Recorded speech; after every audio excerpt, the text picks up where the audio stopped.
This video is for those who want to easily check whether the turbocharger of the car has a boost pressure leak or not. I will tell you at the end of the video what problems will happen to your car if the turbo boost pressure leaks. Please watch the entire video. Congratulations to you on behalf of this channel. By observing white smoke, it is very easy to check if there is an air leak between the engine and the turbocharger and determine where the leak is. I will check with white smoke to see if there is a leak or not.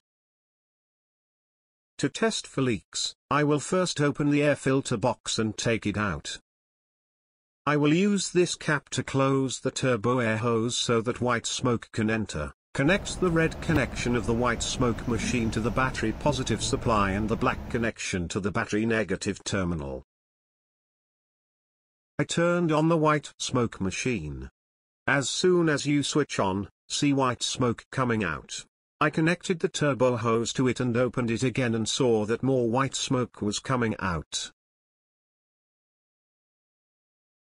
Now I have connected the white smoke pipe to the turbo hose again.